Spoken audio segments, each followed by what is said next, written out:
So once again, now he's got to find a way to top that by making, 2 Final Smashes. Yeah, if you watch any of my videos, I make up, because, this is the next level, I would think of, cutscene-based attacks, which... Like with Captain Falcon's Final Smash? Yeah, only, everyone kind of has their own variation of that. But, it seems kind of cliche sometimes, but, But it would be totally awesome. Yeah, it's awesome still, but it's how else is he going to top Final Smashes? Unless, he does, I've heard, I do a lot of, watching other people's videos. Some other people, they have, a Final Smash attack and a Final Smash, transformation. Mm-hmm. So, Smash throw. Yeah, whatever. A lot of people come up with different ideas. Or, they have 4 different Final Smashes, each one based on their 4 special moves. I've seen a lot of different ideas on this. That would be a little... That seems excessive to me, It would take quite a lot more programming. Yeah, by quite a lot. Yeah. But if Sakurai gets a big enough team, which he probably will, considering it's Smash, and Smash is a huge moneymaker for Nintendo as well. Right. Which actually, that's another thing with Sakurai. Sakurai announced Smash pretty early. No development has been done on it. But, his sole purpose for announcing it so early was to get the other third-party developers attending E3 to take notice of it. Pretty much any developer will want to be on that project. Yeah, and there were quite a few third-party developers on the project as well. I believe Game Arts was one of them. Yeah, that's right. And Sora was, even though that's probably just a second party for Nintendo, maybe even a first party. Sora is going to be working on it though. Once they're done with Kid Icarus, they're going over to Smash. Yeah. It makes sense though because Sakurai owns Sora. Well, he's the big guy for Sora. So right, it's the founder. Yeah, pretty much. Speaking of which, there are a lot of people who want Sora in. Yeah. We could go. That would be the big topic. I've wanted Sora in since Brawl. See, that would be the big topic for any future installment of SSB. It's kind of what I wanted to talk about the most. Because what people want to hear the most is character speculations. All right, so let's get some speculation going, guys. All right. What do you get? Whom do you want? You asked for it. Okay, we're going to the character speculation. Well, first of all, before Brawl came out, I became a big guy on forums for character speculations for Brawl. So there was a lot of characters people wanted for Brawl that at this point probably they wouldn't make as much sense anymore. There were a lot of rumors going around at that point for Legend of Zelda, for instance, that they were going to replace Ganondorf or at least add Zant as a playable character, and that doesn't make any sense anymore.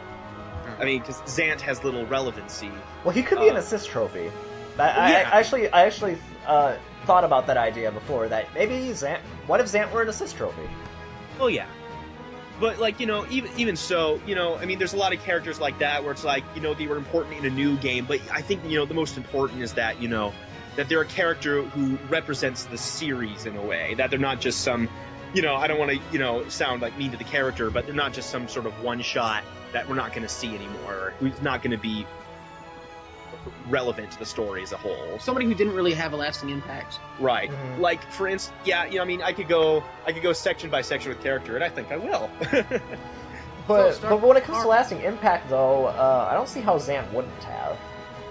Wouldn't have that lasting impact? Yeah, wouldn't have, because Zant's not one of those characters who people are going to be talking about for years and years. He was a villain in Twilight.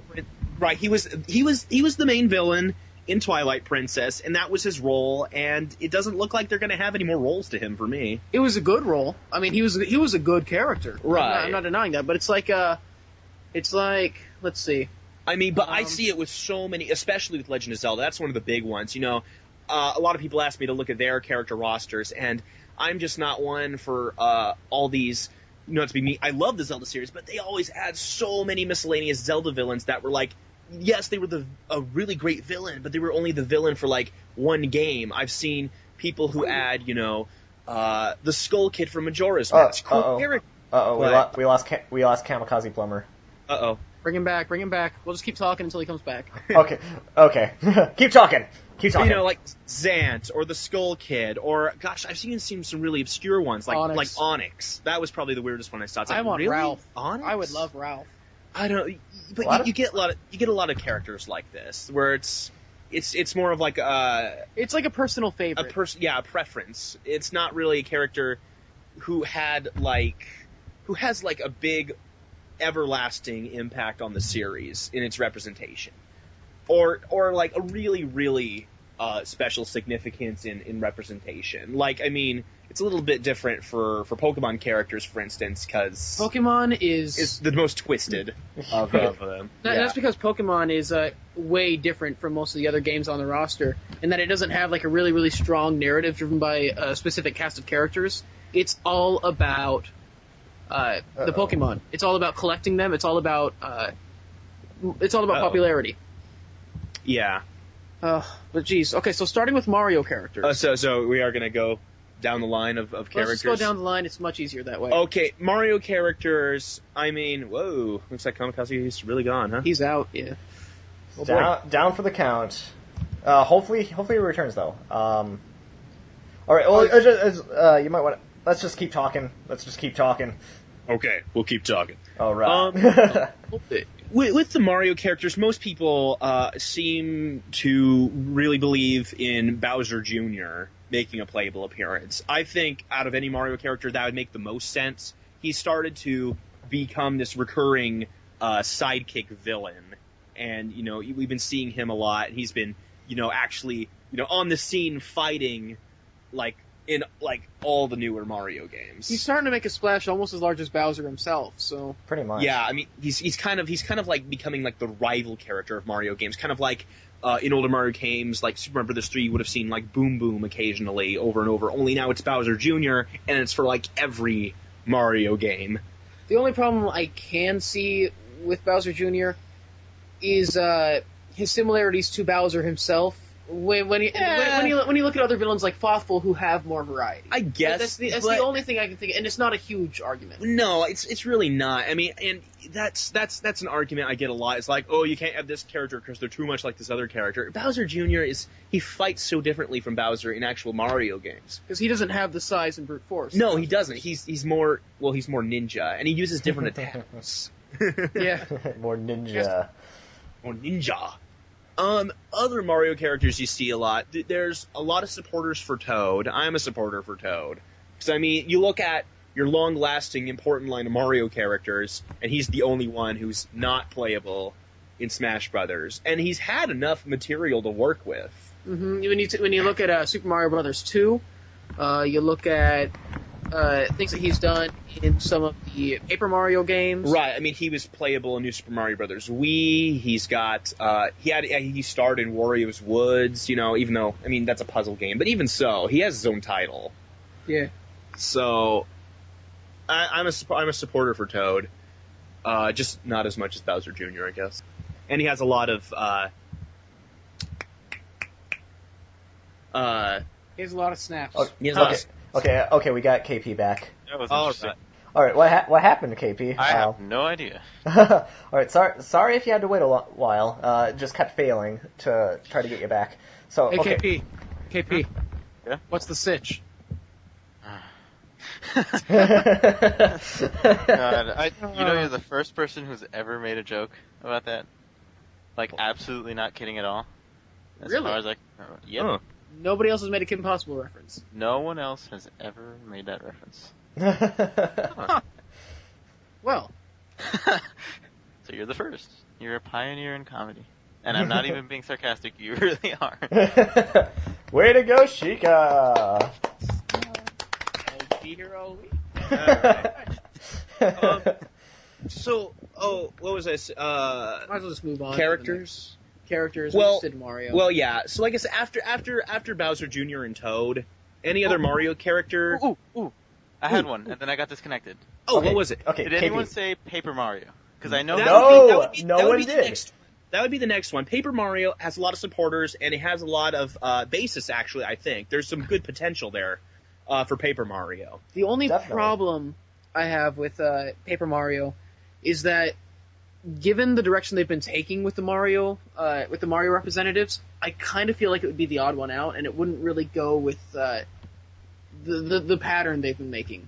I see. Because they've been gradually adding to the cast, whereas with, for example, the Zelda series, since Melee, they kind of set that precedent of representing both versions of Link. First as Young, then as Toon, and so they've kind of kept that balance there, so it's not completely odd. Right. So I kind of feel like they would go more with characters that go throughout the entire universe before they focus on like alternate versions of a character. Yeah, because they tried it with Dr. Mario and then they went back. Which I can see Paper Mario more than any other Super Smash Bros. Character there is for having a second version, just because moveset wise he'd be so different. He'd have his hammer. He'd have paper-based attacks. You could do things with his partners for special moves, or his footstool jumps can actually hurt you. Yeah, you could do so much with his character that he actually seems plausible. But there is also the opposite side that, like Chris says, there's a lot of people who'd rather see brand new, full-on different characters. I think it's totally fitting. I just don't think that's the direction they're going with the series right now. But yeah, but I find it still be a plausibility. Just just kind of borderline there. And then after those, you start to get to the more obscure Mario characters, which I don't really think stand much of a chance that people put in their rosters. You see a lot of the big one you see a lot of actually is Waluigi. Yeah, which I don't know, man. Well, he was an assist trophy. Yeah, he was an assist, and at least they gave him that. But, I mean, there's so many people who's like, oh, well, they have Mario and Luigi and Wario, so now they gotta have Waluigi. And I'm like, I disagree. I'm one to disagree for Waluigi, because...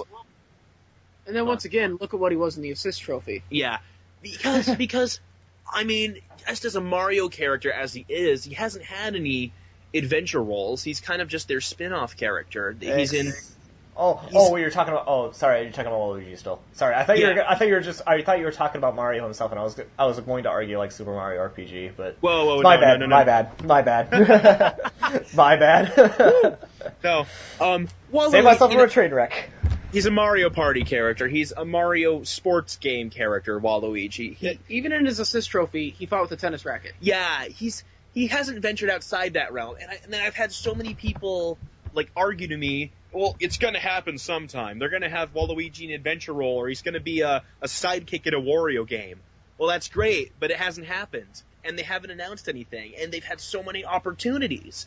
They've had new Wario games. They never announced Waluigi playable. They never had Waluigi playable. Yeah, so far, they've been sticking to the big players in the series.